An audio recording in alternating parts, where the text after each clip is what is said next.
सभी को नमस्कार, सभी को राम राम, सत श्री अकाल, राधे राधे। जिला दर्शन सीरीज में अपने कोटा संभाग शुरू किया था, जिसमें हमने सबसे पहले कोटा जिला जो है वो पढ़ना शुरू किया था, जिसमें हमने कोटा जिले के जो मेन शहर है उनके नाम मानचित्र में लिखे थे और उन शहरों के अंदर जो जीके के मेन मेन फैक्ट है वो अपने पढ़े थे। फिर हमने कोटा का सामान्य परिचय पढ़ा, प्राचीन नाम बड़ा काम का है, नंद का नाम याद रखना, शुभंकर वगैरह स्थलीय सीमा वो पढ़ी। फिर हमने जियोग्राफी शुरू की थी, जलवायु, मिट्टी, कृषि के इफेक्ट पढ़े थे। फिर अपवाह तंत्र शुरू किया था। अपवाह तंत्र में कोटा की सबसे प्रमुख नदी चंबल है और चंबल का हमने डायग्राम बनाया था। उद्गम एमपी की जानापाव की पहाड़ी, यूपी में यमुना में जल मिलाती है, 4 बांध है, प्रवेश द्वार चौरासीगढ़ कस्बा है, निकासी द्वार पिनाहट कस्बा है। फिर हमने चंबल की विशेषताएं पढ़ी थी कि चंबल के जो उपनाम है वो चरमनवती, चरमवती, कामधेनु, नित्यावैनी, सदावैनी, राधा नदी है, बारहमासी नदियां 2 है, मेन चंबल है। और चंबल को याद करने के लिए हमने इसको कई बिंदुओं में विभाजित किया था। पहला बिंदु था लंबाई का, जिसमें टोटल लंबाई 966 या 1051 किलोमीटर थी। 966 को अपने आधार मानते हैं तो उसको अपने 4 भागों में बांटा था। राजस्थान में 135 है, अंतर्राज्यीय सीमा 241 है। जो राजस्थान में वो चंबल का हमने पूर्ण बहाव, और जो अंतर्राज्यीय सीमा है वो चंबल का आंशिक बहाव था। उसके बाद अपने बहाव क्षेत्र के बारे में, उत्खात प्रदेश, उबड़ खाबड़ प्रदेश के बारे में पढ़ा। और तीसरा पॉइंट हमने पढ़ाया बनाया था चंबल के ऊपर जो संचालित परियोजना के बारे में है। और हमने पढ़ा था कि चंबल के ऊपर मुख्य 2 परियोजनाएं संचालित है, एक चंबल घाटी और एक राहु घाट।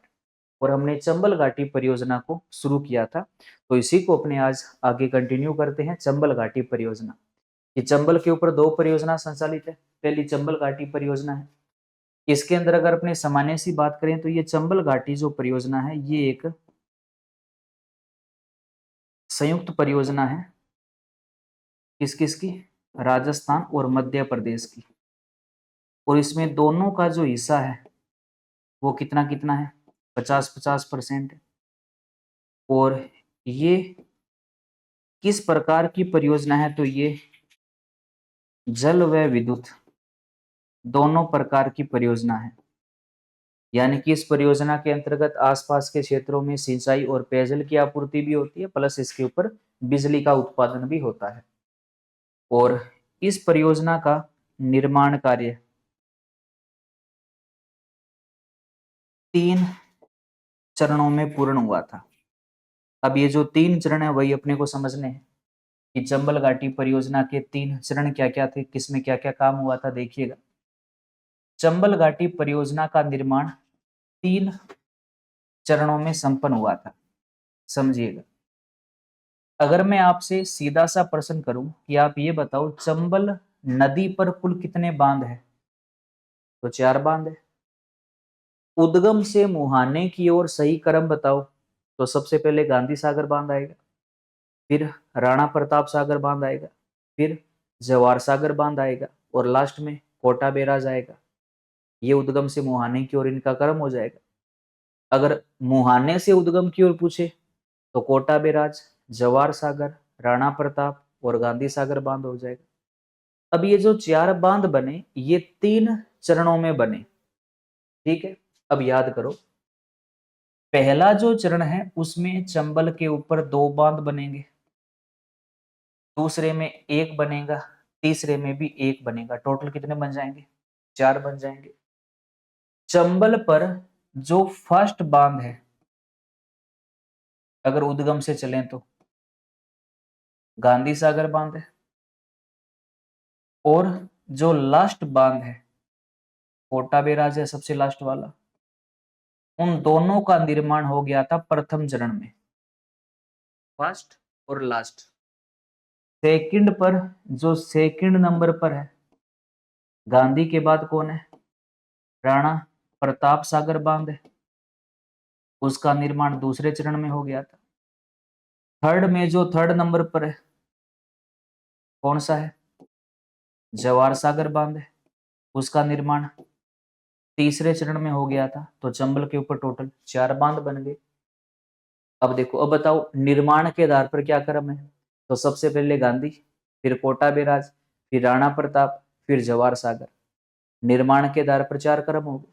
अब देखो, अब इन चारों बांधों का निर्माण किस वर्ष हुआ था वो भी आप जोड़कर याद कर सकते हो, बड़ा आसान है।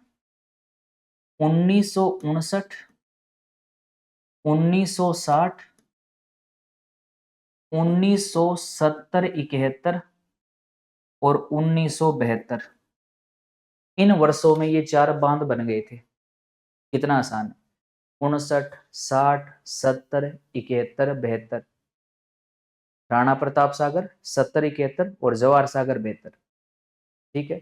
अब आप ये बताओ, अगर आपसे ये मैं कहूं कि बताओ इनमें से सबसे पुराना कौन है, तो जो सबसे पहले बना, और नया कौन है, जो लास्ट में बना। यानी कि चंबल नदी का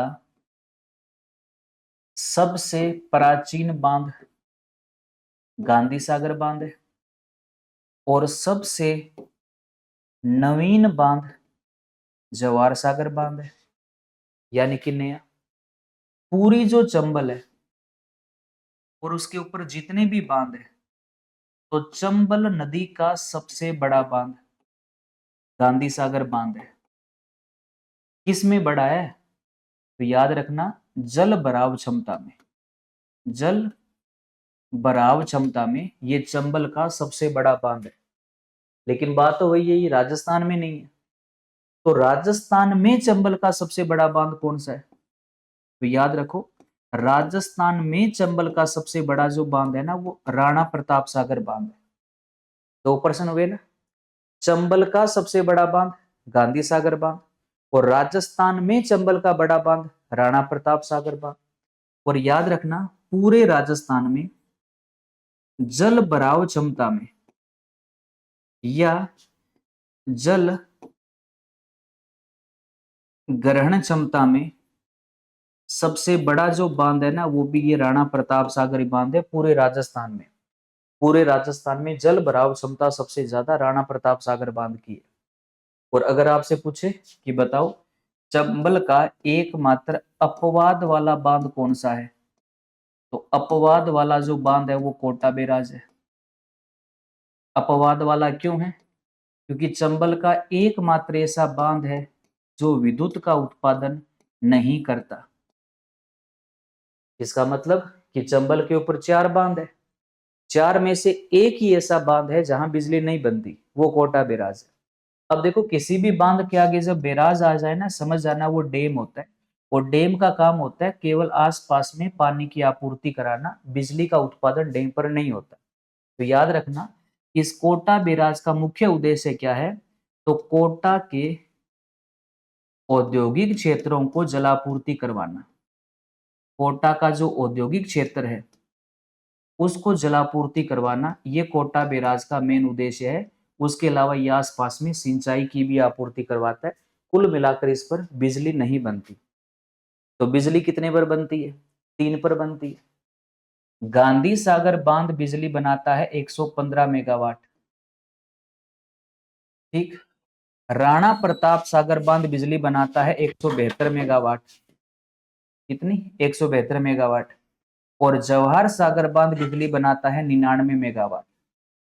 सीधा याद कर लो, 15, 72, 99। 15, 72, 99। अब देखो अगर मैं सीधा प्रश्न करूं कि चंबल नदी का सबसे बड़ा बांध, तो गांधी सागर बांध है। लेकिन विद्युत बनाने में सबसे बड़ा बांध राणा प्रताप सागर बांध है। गांधी तो 115 ही है, ये 172 है। और विद्युत बनाने में सबसे छोटा बांध जवाहर सागर बांध है। अब देखो विद्युत बनाने में छोटा बांध है ना, कोटा बैराज मत कर देना, क्योंकि ये तो विद्युत बनाता ही नहीं है।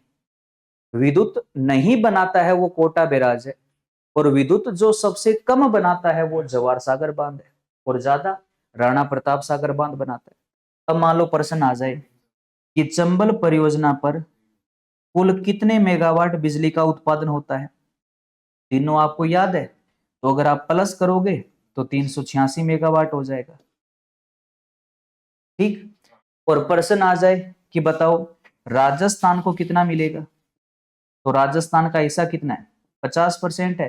386 का आधा करोगे तो 193 हो जाएगा। अब ना ही तो आपको 386 याद रखना, ना ही आपने 193 याद रखना, आप तो तीनों को अलग अलग याद करो। तो टोटल पूछे तो प्लस कर लेना। राजस्थान का पूछे तो आधा कर लेना, और तीनों को अलग अलग याद करने में बड़ा आसान है, 15, 72, 99। ठीक है। अब एक प्रश्न सुनना, अगर मैं प्रश्न करूं कि चंबल घाटी परियोजना पर कुल कितने बांध है, तो 4 बांध है।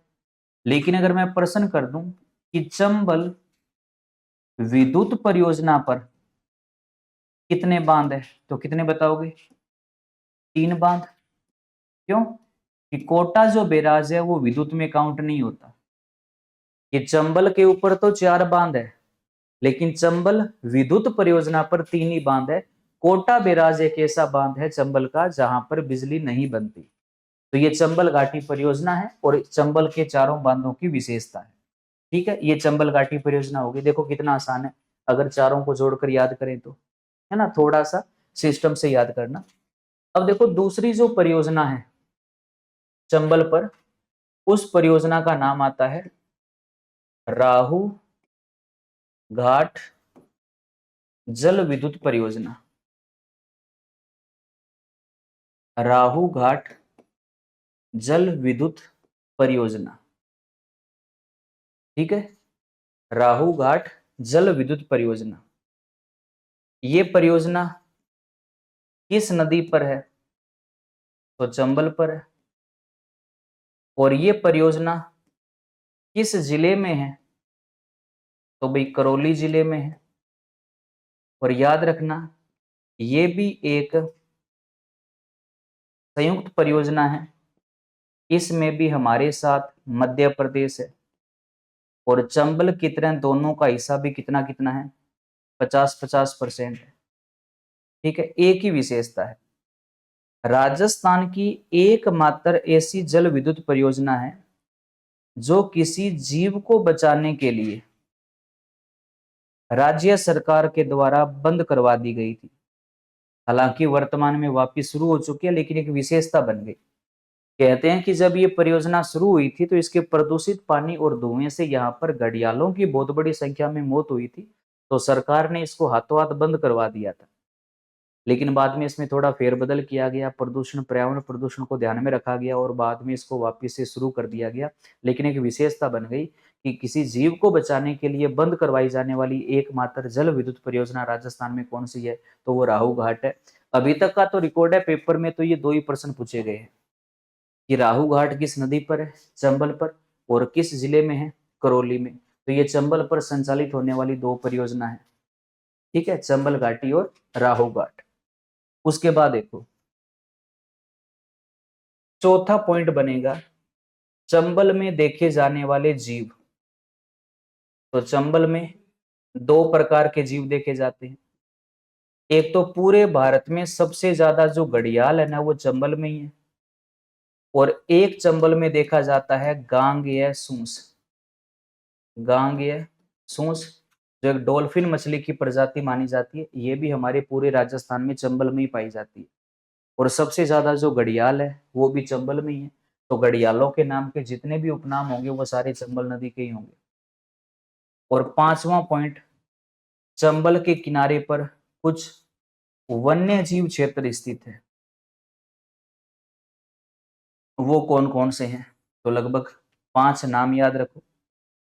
एक तो चंबल के किनारे पर बेंसरोडगढ़ अभ्यारण्य फैला हुआ है, चित्तौड़गढ़ में है। एक इसके किनारे पर जवाहर सागर अभ्यारण्य फैला हुआ है, कोटा के अंदर है। एक इसके किनारे पर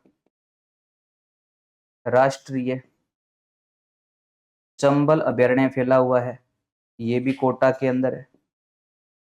एक इस चंबल के किनारे केला देवी अभ्यारण्य फैला हुआ है, करौली में है। और एक चंबल के किनारे पर रणथंभौर राष्ट्रीय उद्यान, जो कहाँ पर है, सवाई माधोपुर के अंदर है। ये चंबल को याद करने का सबसे बढ़िया तरीका केवल 5 बिंदु है।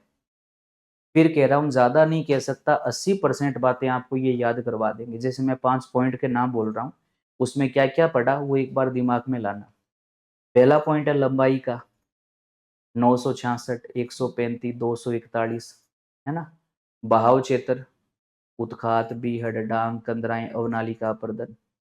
परियोजना चंबल घाटी, राहु घाट, फिर वो 4 चरण, जीव, घड़ियाल, गांगेय सूंस, और लास्ट में वो 5 अभ्यारण्य, भैंसरोडगढ़, जवार सागर, राष्ट्रीय चंबल अभ्यारण्य, इसी को चंबल घड़ियाल भी बोलते हैं, केला देवी, और एक रणथंभौर। इसके अलावा देखो 2-4 बातें और है अन्य, जैसे रावत बाटा,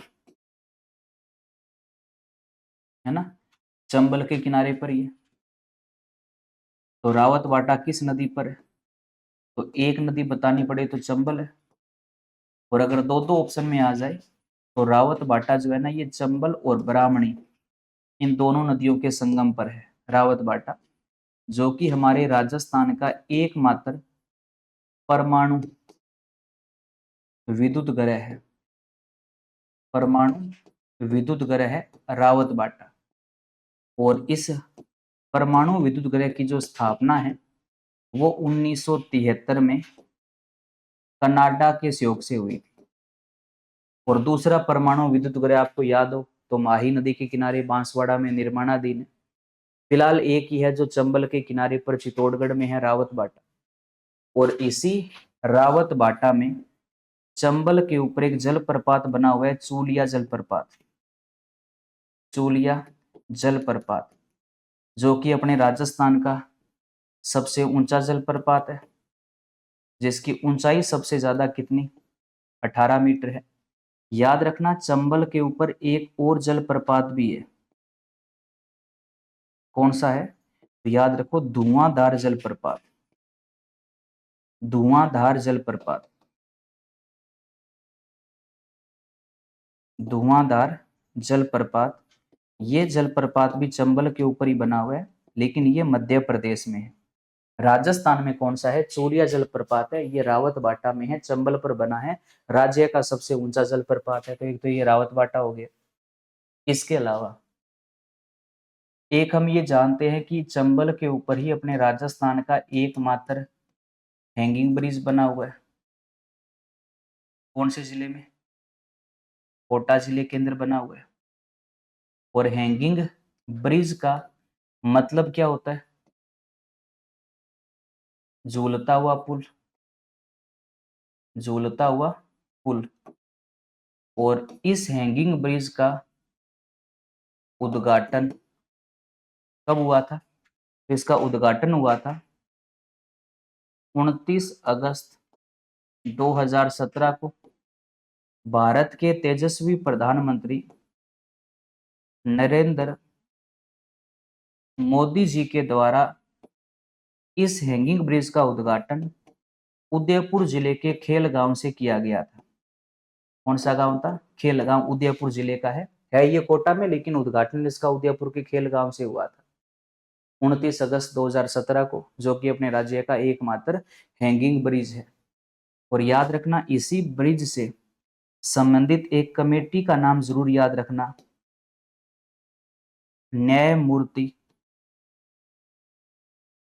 निर्मल जीत सिंह कमेटी।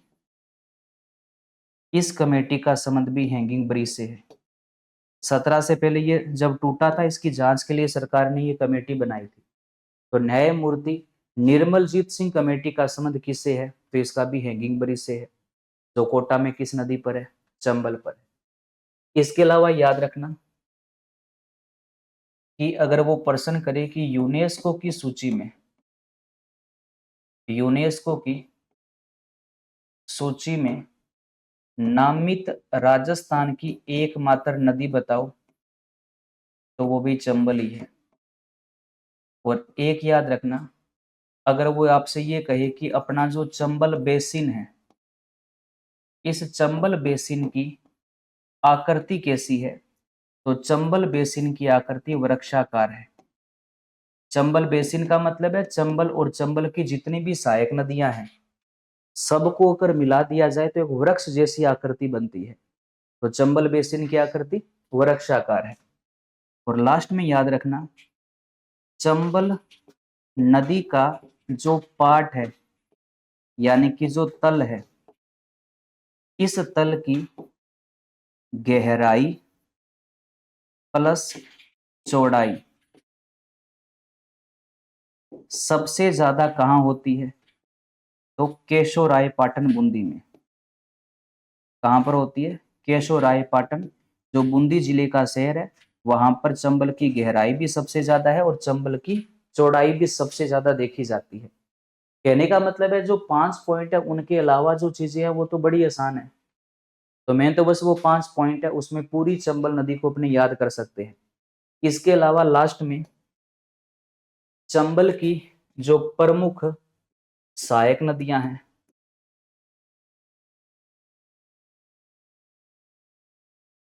उनके नाम याद रखना। चंबल की जो प्रमुख सहायक नदियां हैं, छोटी काली सिंध, छोटी काली सिंध, शिप्रा,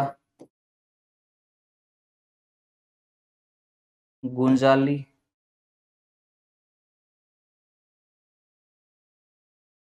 ब्राह्मणी,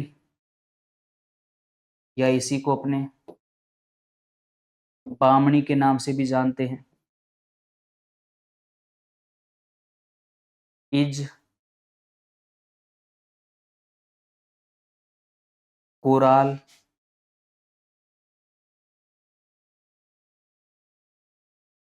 आलनिया, ये तो कोटा में ही है, काली सिंध, और काली सिंध की आगे दो सहायक नदियां और आती है, आहू और परवन। इसके अलावा मेज, पार्वती, चाकण, बनास, सीप और कुन्नू। ये चंबल की प्रमुख सहायक नदियों के नाम है और ये चंबल की पूरी डिटेल है। ठीक है, तो नदियों के अंदर चंबल नदी को ही पूरा डिटेल में कवर कर लेना ताकि कोई दिक्कत आगे डाउट ना रहे। और चंबल का तो अपने 6 जिलों में काम आएगी। चित्तौड़गढ़ पढ़ेंगे, कोटा, बूंदी, सवाई माधोपुर, करौली, धौलपुर, तो तीनों में चंबल का जिक्र है। तो चंबल को हमने एक साथ ही पूरा डिटेल में कवर कर लिया ताकि आगे कोई दिक्कत ही ना आए। ठीक है, तो ये कोटा जिले का अफवाह तंत्र है और यहाँ पर बहने वाली मेन जो नदी है वो कौन सी है? चंबल है। इसके अलावा देखिएगा कोटा जिले के अंदर जो प्रमुख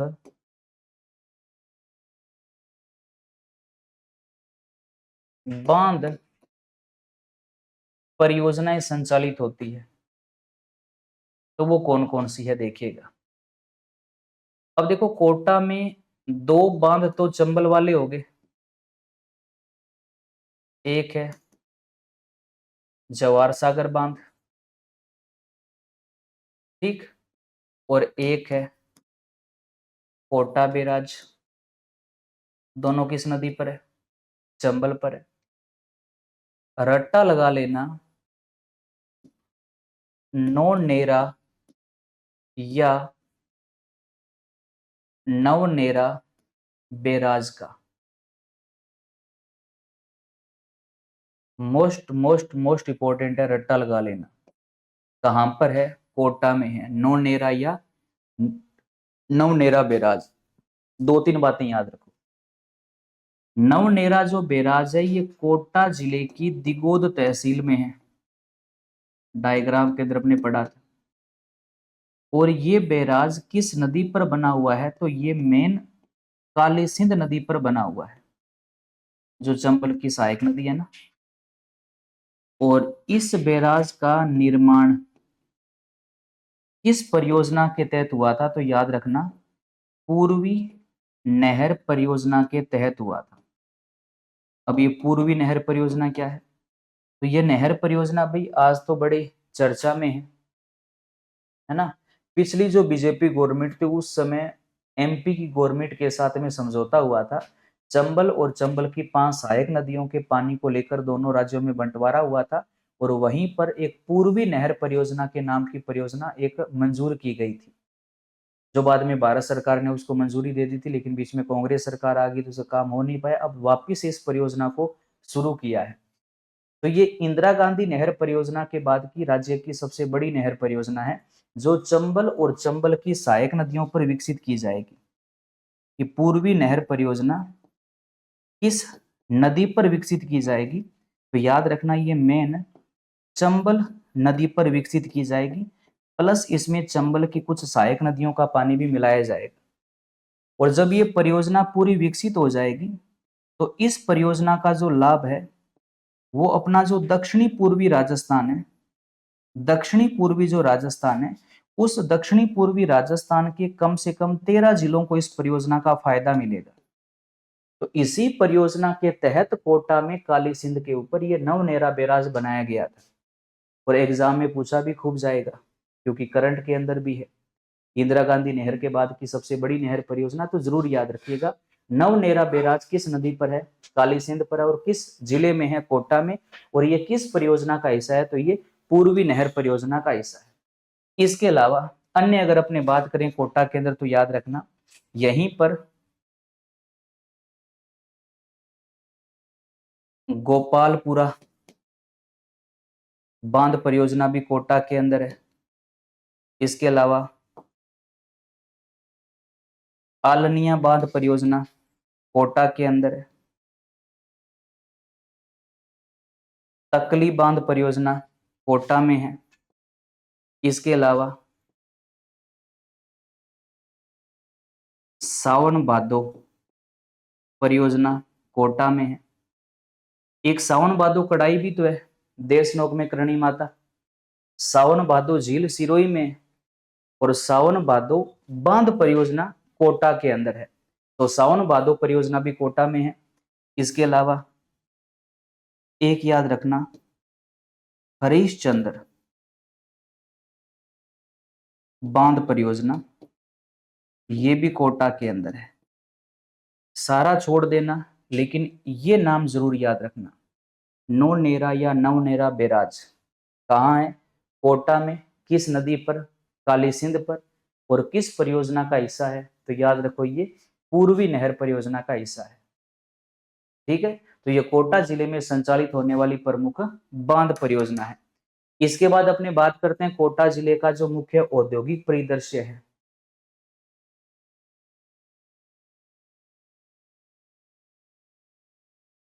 कोटा जिले के जो मुख्य उद्योगों से संबंधित जो मेन फैक्ट है, उन फैक्ट के ऊपर अपने चर्चा कर लेते हैं। देखिए, जैसा कि हमने स्टार्टिंग में पढ़ा था कि उद्योगों की दृष्टि से कोटा को राजस्थान की औद्योगिक नगरी कहा जाता है। इसका मतलब यहाँ का जो उद्योग है, यहाँ पर जो औद्योगिक परिदृश्य है वो काफी विस्तृत है। लगभग कोटा में आपको ना सभी उद्योग दिखेंगे, चाहे वो सीमेंट उद्योग है, चाहे वो रासायनिक उद्योग है, चाहे वो सूती वस्त्र उद्योग है। हर प्रकार के उद्योग, हर प्रकार की इंडस्ट्री कोटा जिले में स्थापित है। तभी तो कोटा को राजस्थान की औद्योगिक नगरी कहा जाता है। और रिको भी कोटा में खूब काम कर रही है। रिको ने भी बहुत सारे जोन है जो कोटा जिले में स्थापित किए हैं, है ना। सबसे बड़ा नाम यहाँ पर एक तो मसाला पार्क का नाम आता है, एग्रो फूड पार्क भी है कोटा के अंदर। तो कोटा रिको भी बहुत बढ़ चढ़कर यहाँ पर अपना काम कर रही है, क्योंकि कोटा जो है वो मेन हमारा इंडस्ट्रियल एरिया राजस्थान का माना जाता है। हालांकि अपने राजस्थान की सबसे बड़ी औद्योगिक नगरी जयपुर है, लेकिन औद्योगिक नगरी के उपनाम से कोटा जिले को जाना जाता है, क्योंकि यहाँ पर हर प्रकार की इंडस्ट्री आपको मिलेगी। चाहे वो सीमेंट उद्योग है, चाहे वो सूती वस्त्र उद्योग है, चाहे वो रासायनिक उद्योग है, चाहे वो इंफ्रास्ट्रक्चर उद्योग है, सभी प्रकार के जो उद्योग है वो अपने को कोटा जिले के अंदर मिलेंगे। तो इसी के ऊपर अपने कोटा के अंदर अगर बात करें, तो कोटा में जो मुख्य जोन या पार्क है, पहले उनकी बात कर लेते हैं। तो एक तो भाई नाम आता है मसाला पार्क, या इसी को बोलते हैं स्पाइस पार्क। पार्क कह दो या जोन कह दो, बात एक ही है। और जितने भी पार्क या जोन होते हैं, इनकी स्थापना रिको करती है किसी एक विशेष उद्योग को बढ़ावा देने के लिए। तो मसाला उद्योग को बढ़ावा देने के लिए रिको ने हमारे राजस्थान के अंदर 2 मसाला पार्क स्थापित किए हैं, जिसमें हमारा जो पहला मसाला पार्क है वो है रामपुरा भाटिया। रामपुरा भाटिया के अंदर, और ये पड़ता है टिमरी तहसील में, और जिला अगर देखा जाए तो ये जोधपुर ग्रामीण के अंदर है। और दूसरा जो अपना मसाला पार्क है वो इधर कोटा जिले के अंदर है, जो रामगंज मंडी है कोटा के अंदर। यहाँ पर अपने राजस्थान का दूसरा मसाला पार्क है। जो पहला मसाला पार्क है ये स्थापित हुआ था 2012 के अंदर, 2012 में 7 अप्रैल 2012 को। और दूसरा जो मसाला पार्क है ये स्थापित हुआ था 2019 के अंदर, 22 फरवरी 2019 को। तो राज्य का जो दूसरा मसाला पार्क है वो कहां पर है, तो रामगंज मंडी कोटा के अंदर है। इसके अलावा अगर अपने बात करें राजस्थान में एग्रो फूड पार्क की, एग्रो फूड पार्क जो कृषि उत्पादों से संबंधित है, कृषि उत्पाद को बढ़ावा देने के लिए रिको ने हमारे राजस्थान में 4 एग्रो फूड पार्क स्थापित किए हैं। तो राज्य में एग्रो फूड पार्क जो है वो कितने हैं, 4 है। अब देखो एग्रो फूड पार्क किससे संबंधित है, कृषि से संबंधित है। और हमारा जो राजस्थान है वो भारत का एक कृषि प्रधान राज्य है। तो इसका मतलब है इस पार्क की जब स्थापना होगी तो पूरे राजस्थान को देखना पड़ेगा, इस हिसाब से स्थापित करेंगे कि उसमें राजस्थान पूरा कवर हो जाए। तो राजस्थान के चारों कोनों पर एक एक लगा दिया। शुरुआत कर दी दक्षिणी राजस्थान से, यानी कि दक्षिणी में कोटा लग गया, फिर पश्चिमी साइड में गए जोधपुर, उत्तर में गंगानगर, पूर्व में अलवर। तो चारों कोनों पर एक एक एग्रो फूड पार्क स्थापित हो गया। यानी कि दक्षिणी साइड से शुरू कर दो, पहला कोटा में, दूसरा जोधपुर में, तीसरा श्री गंगानगर में, और चौथा अलवर में है। अब देखो इसमें गड़बड़ कहाँ होगी, गड़बड़ होगी जयपुर में। रट्टा लगा लेना कि जयपुर में हमारा कोई भी एग्रो फूड पार्क नहीं है, क्योंकि जब भी वो प्रश्न करता है कि निम्न में से एग्रो फूड पार्क है या नहीं है तो जयपुर को जरूर देता है, कि हमें ये लगता है कि जयपुर में तो सारा कुछ ही है, लेकिन जयपुर में कोई एग्रो फूड पार्क नहीं है। कोटा, जोधपुर, गंगानगर, अलवर। कोटा में जहां ये एग्रो फूड पार्क है उस जगह का नाम है रानपुरा या रनपुरा। जोधपुर में ये है बोरनाड़ा के अंदर, क्योंकि जितने भी पार्क है जोन है इनकी स्थापना रिको करवाती है। तो जहां पर रिको का एरिया होगा वहीं पर तो ये पार्क स्थापित करवाएगी। गंगानगर में जहां रिको का एरिया है उसको बोलते हैं औद्योगिक विहार, औद्योगिक विहार। और अलवर में जहां पर रिको है उसको बोलते हैं मत्स्य औद्योगिक क्षेत्र, मत्स्य औद्योगिक क्षेत्र। तो ये अपने राजस्थान में क्या हो गए, एग्रो फूड पार्क हो गए। और आज इस टाइम औद्योगिक परिदृश्य में जितने भी पार्क या जोन है उसमें सबसे ज्यादा ये पूछा जाता है। तो आप तो बस 4 जिलों के नाम याद कर लो, याद करने का तरीका बता दिया, चारों कोनों पर एक एक है। कोटा, जोधपुर, गंगानगर, अलवर, जयपुर में कोई भी एग्रो फूड पार्क नहीं है, बस याद रखना। तो कोटा में मसाला पार्क भी है और कोटा में एग्रो फूड पार्क भी है।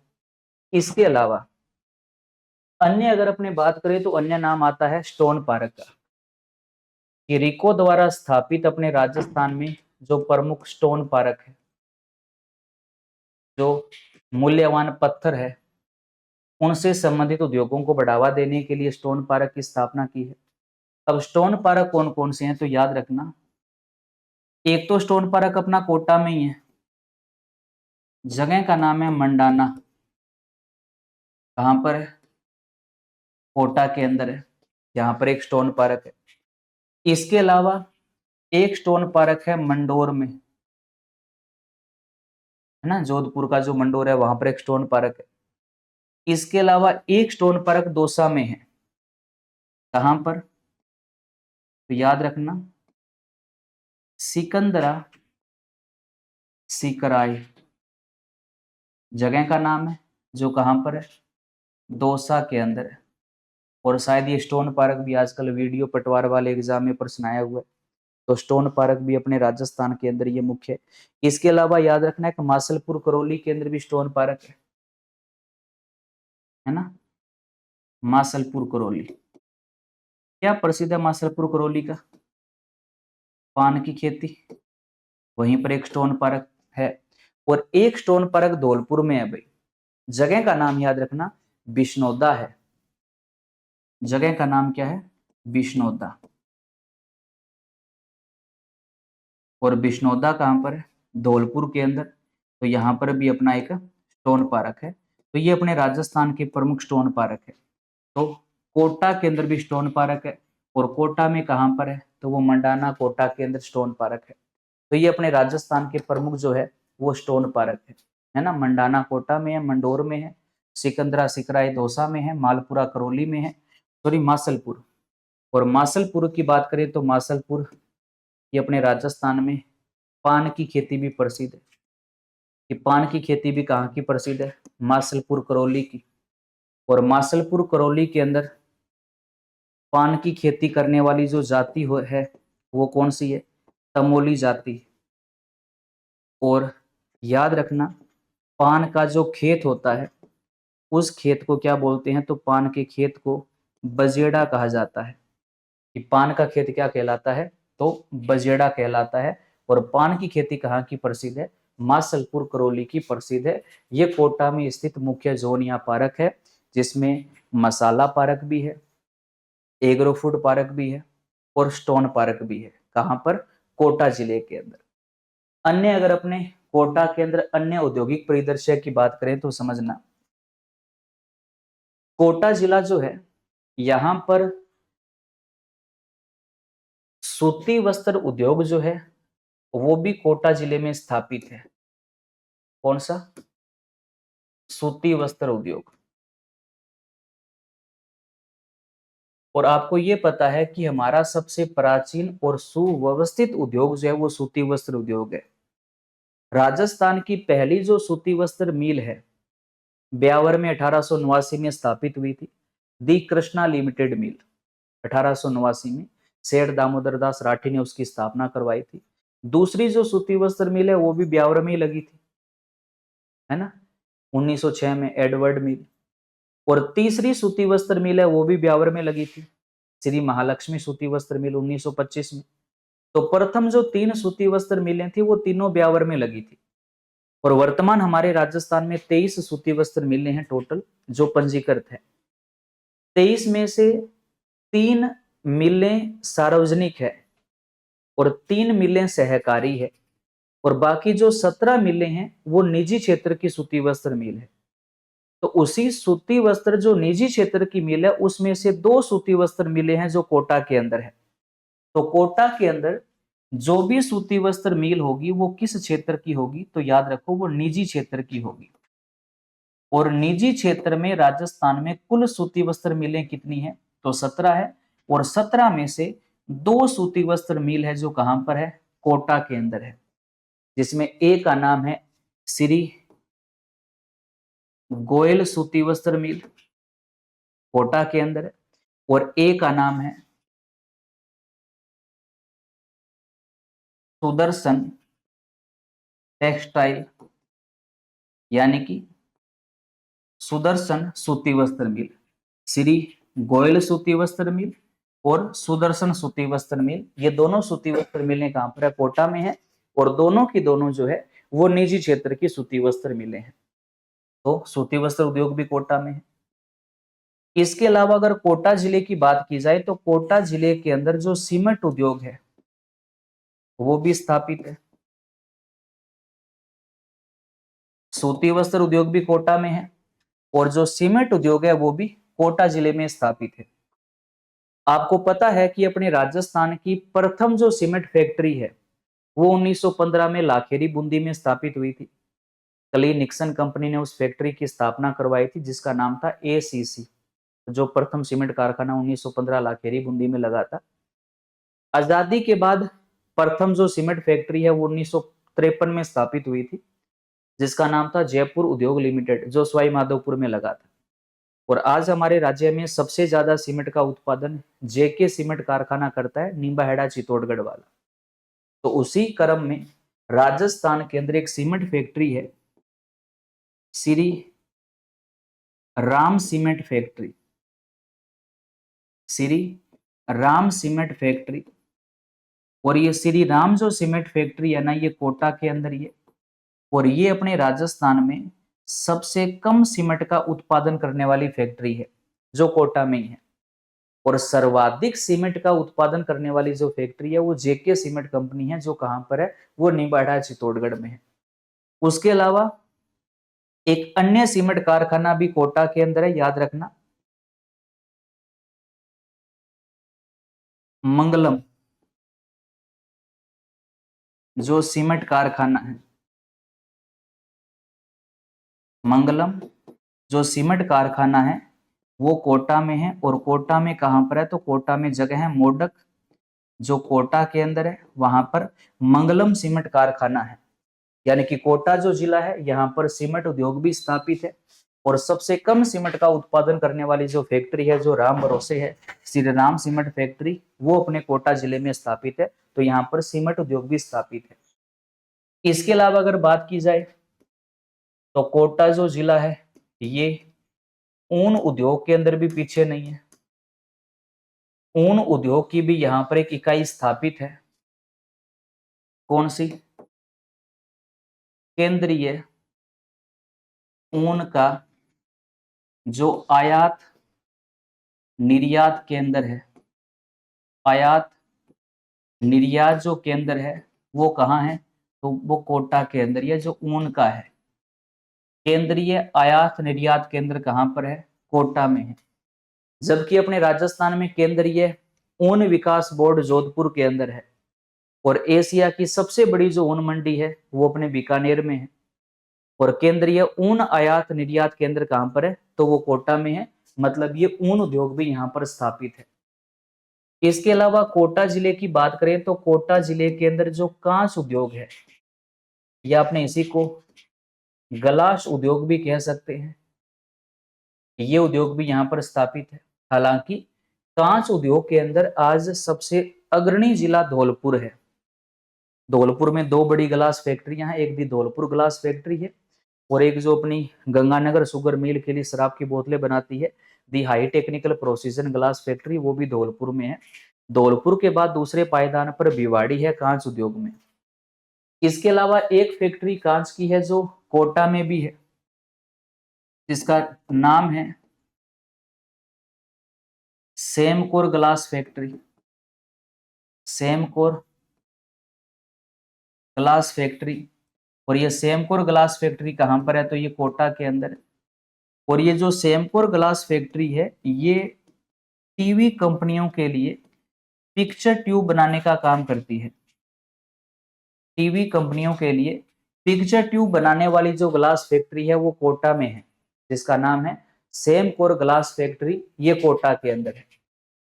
इसके अलावा अगर बात करें तो कोटा के अंदर जो रासायनिक उद्योग है, ये उद्योग भी कोटा जिले में स्थापित है। रासायनिक उद्योग जो है ये भी अपना कोटा जिले में स्थापित माना जाता है। यहां पर एक तो कारखाना स्थापित है श्री राम रासायनिक कारखाना,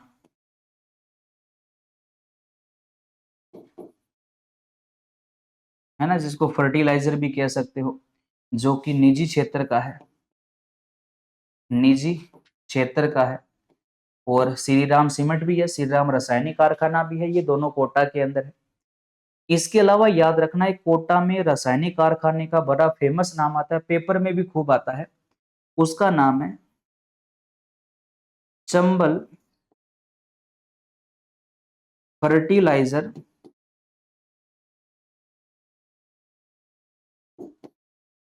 एंड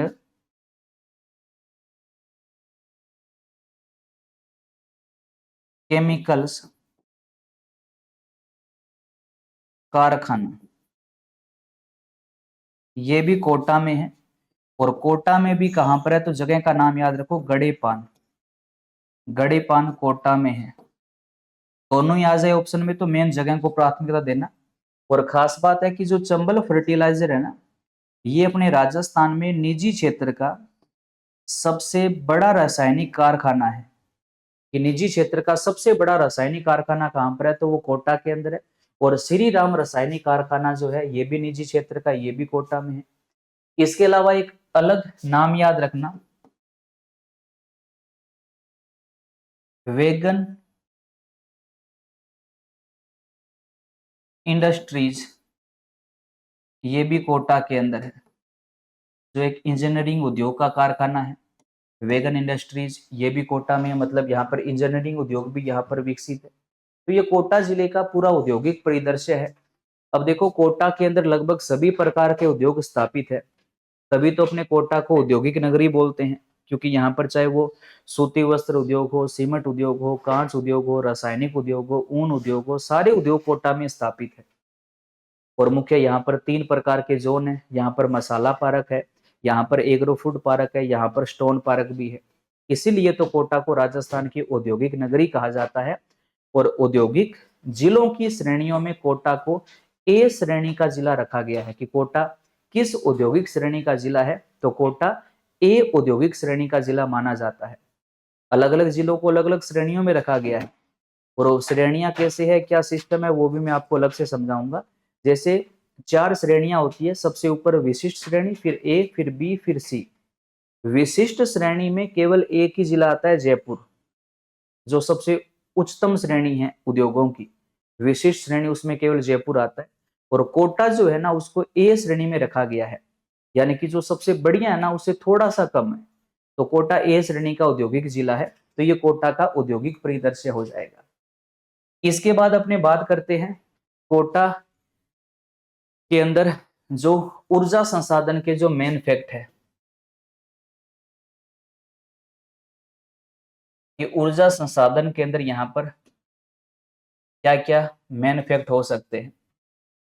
तो अगर ऊर्जा संसाधन की बात की जाए तो कोटा जो है ना, ये मेन 2 प्रकार की ऊर्जाओं का केंद्र है। जैसे एक तो यहाँ पर तापीय विद्युत परियोजना है, और एक ये बायोमास ऊर्जा का भी केंद्र है।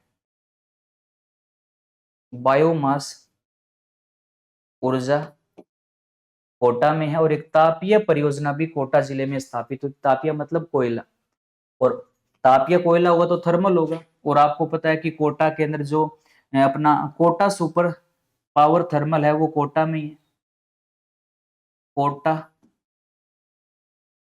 सुपर पावर थर्मल स्टेशन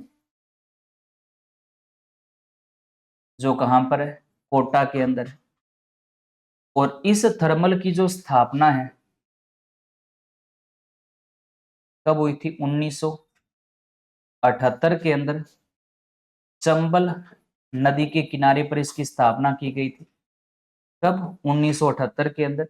और ये अपने राजस्थान का, याद रखना, राजस्थान का ये प्रथम थर्मल है। और दूसरा सुपर पावर थर्मल है। दूसरा सुपर पावर थर्मल है।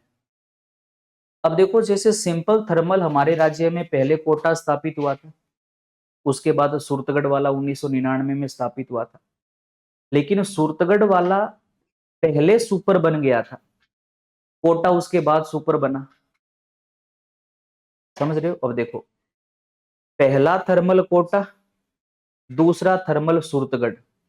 लेकिन पहला सुपर थर्मल सूरतगढ़ और दूसरा सुपर थर्मल कोटा।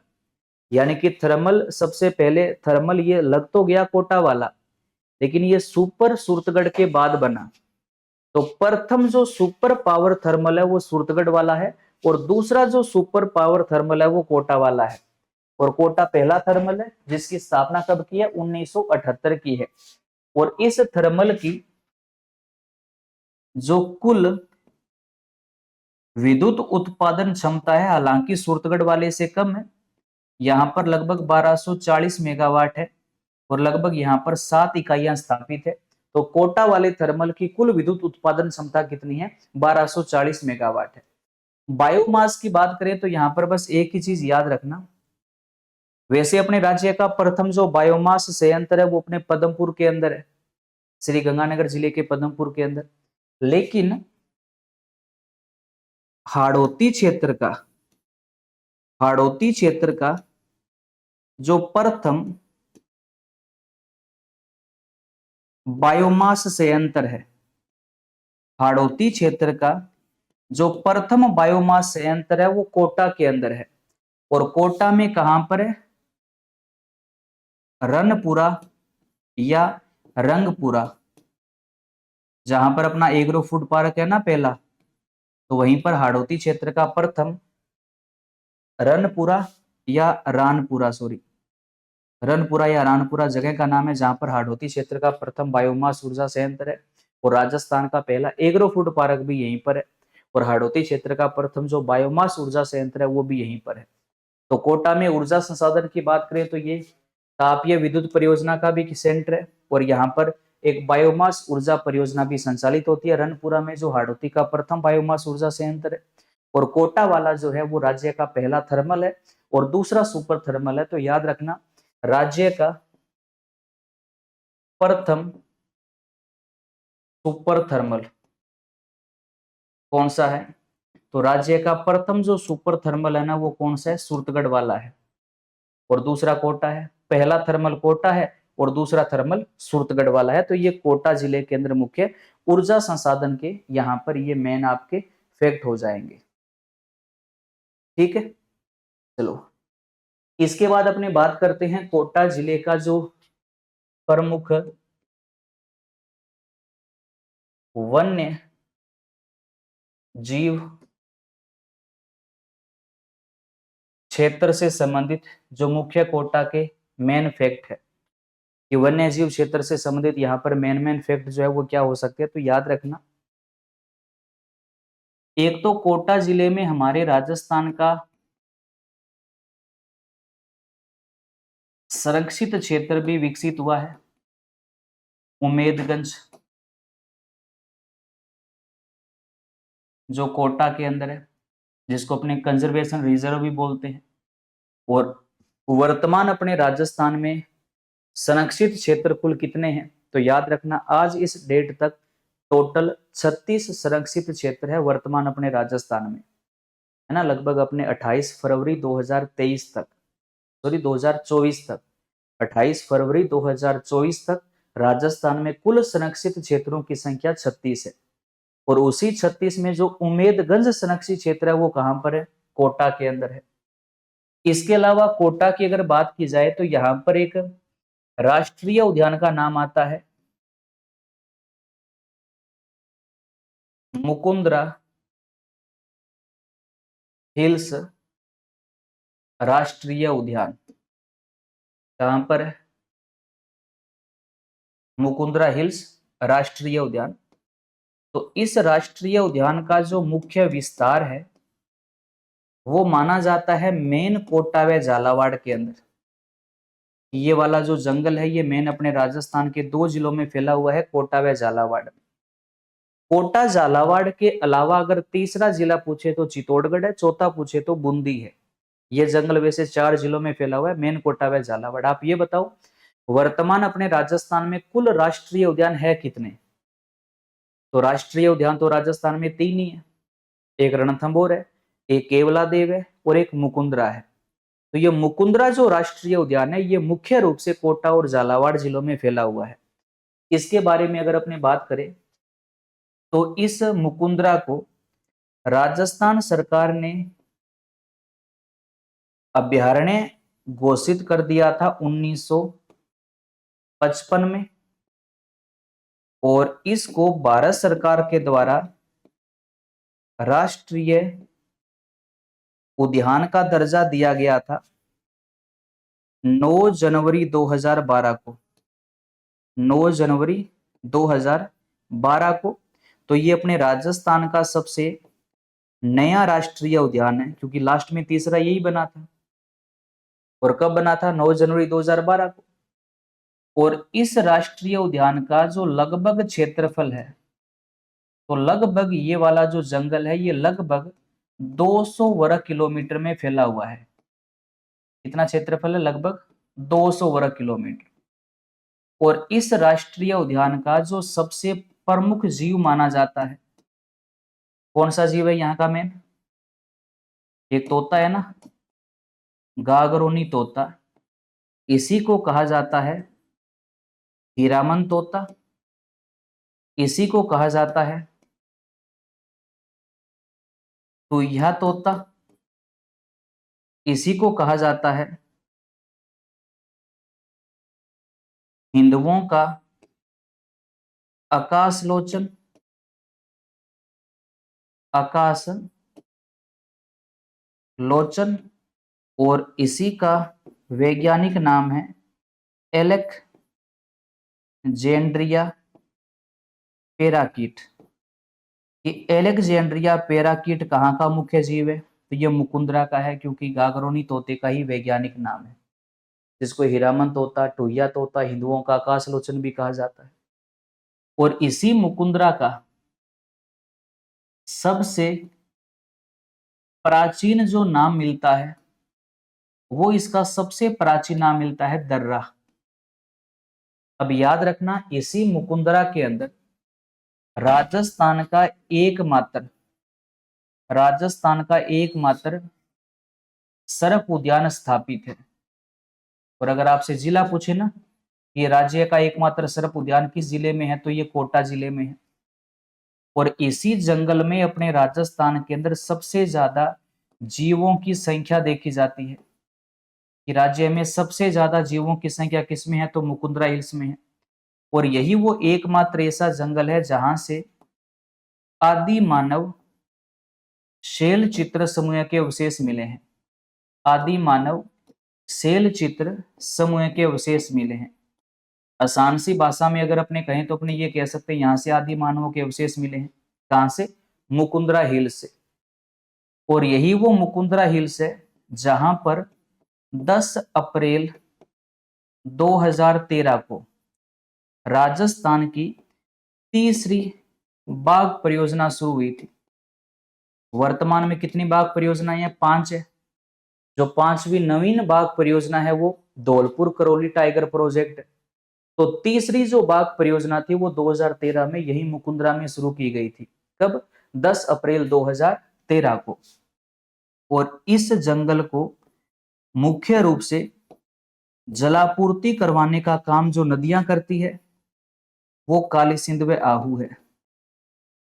काली सिंध व आहू, ये दो नदियां हैं जो मुख्य रूप से इस वाले जंगल को जलापूर्ति करवाने का काम करती है। और इस जंगल के अगर मुख्य अपने पर्यटक स्थल देखें तो यहाँ पर जैसे गागरोन का दुर्ग है, संत पीपा की छतरी है, अबला मेणी का जो महल है, हाड़ौती का ताजमहल, वो भी इसी जंगल में आता है। तो ये मुकुंदरा हिल्स जो राष्ट्रीय उद्यान है हमारा तीसरा और नया राष्ट्रीय उद्यान जो है ये कोटा जिले में ही मुख्य रूप से फैला हुआ है। कोटा के अलावा ये झालावाड़ जिले में भी फैला हुआ है। तो ये राष्ट्रीय उद्यान मुकुंदरा जो है ये भी कोटा में है। इसके अलावा कोटा जिले में 2 अभयारण्य भी फैले हुए हैं, जिसमें नाम आता है एक तो जवाहर सागर अभयारण्य। जवाहर सागर अभयारण्य ये कोटा के अंदर ही है। और ये जंगल जिस नदी के किनारे पर है उस नदी का नाम है चंबल। और ये जिस बांध के पास में है वो बांध है जवाहर सागर बांध। यानी कि इसको मुख्य जलापूर्ति कौन सी नदी करवाती है? चंबल। और कौन सा बांध जलापूर्ति करवाता है? जवाहर सागर बांध। बस याद रखना कि ये जवाहर सागर वाला जो जंगल है ना ये किस चीज के लिए प्रसिद्ध है? तो याद रखना, ये अपने राजस्थान में मगरमच्छों के प्रजनन के लिए प्रसिद्ध है। मगरमच्छों के प्रजनन के लिए। कौन सा अभयारण्य प्रसिद्ध है? तो ये जवार सागर अभयारण्य प्रसिद्ध है, जो कोटा में चंबल के किनारे पर स्थित है। इसके अलावा एक अभयारण्य कोटा में और फैला हुआ है, जिसका नाम है राष्ट्रीय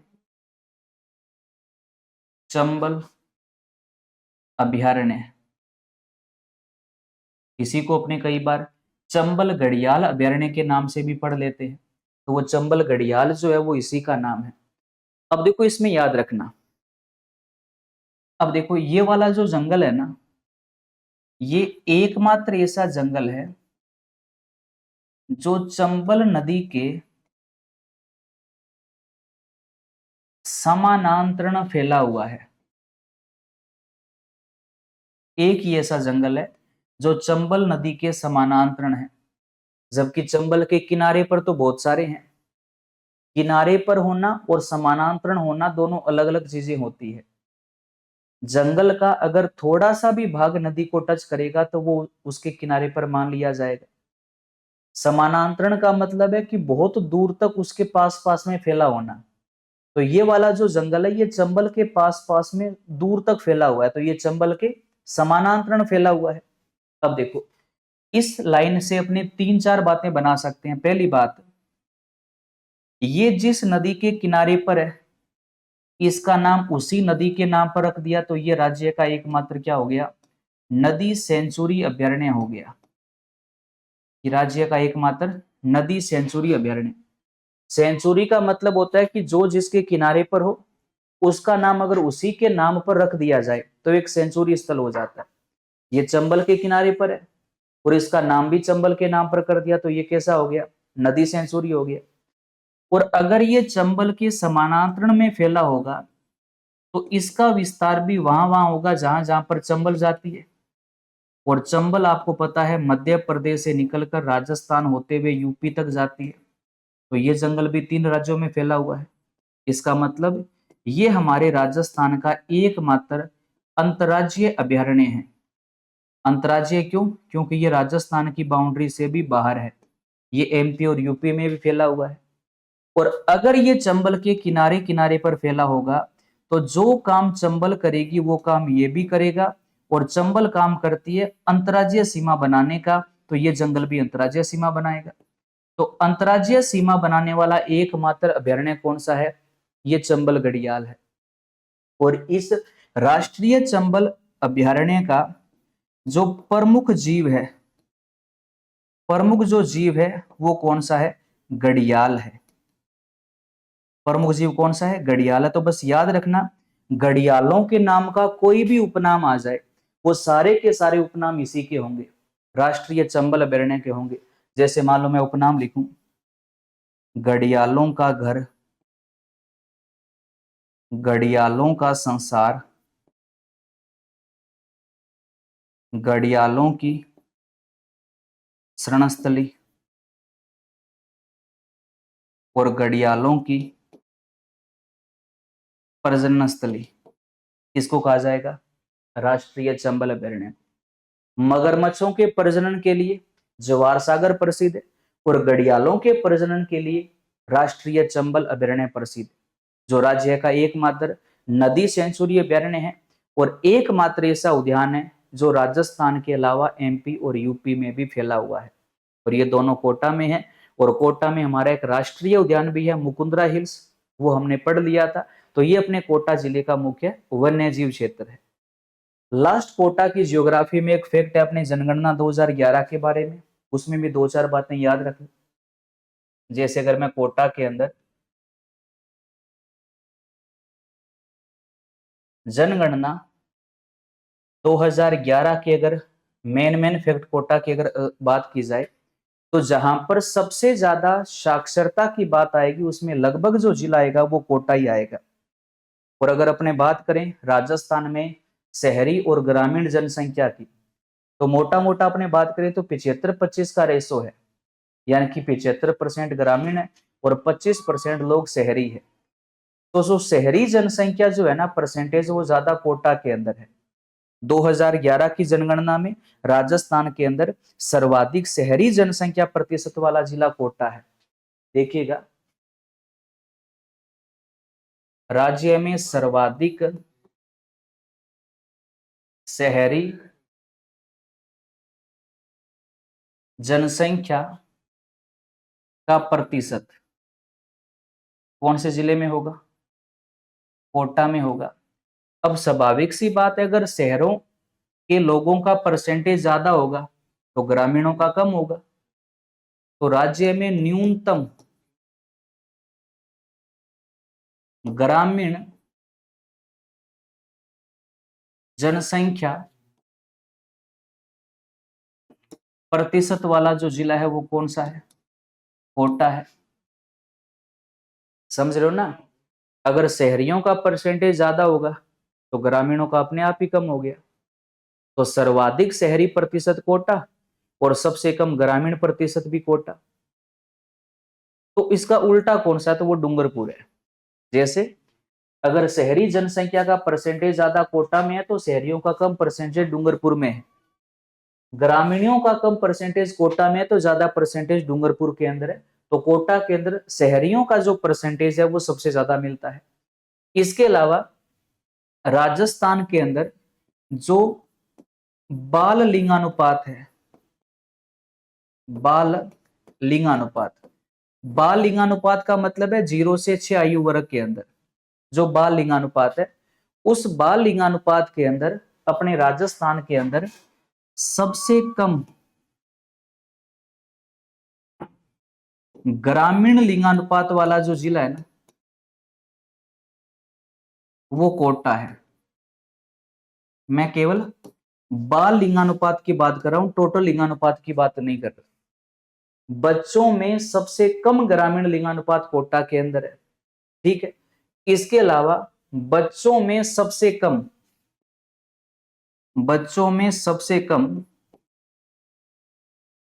ग्रामीण पुरुष लिंगानुपात वाला जो जिला है वो भी कोटा है। और बच्चों में सबसे कम ग्रामीण महिला लिंगानुपात वाला जो जिला है वो कोटा है।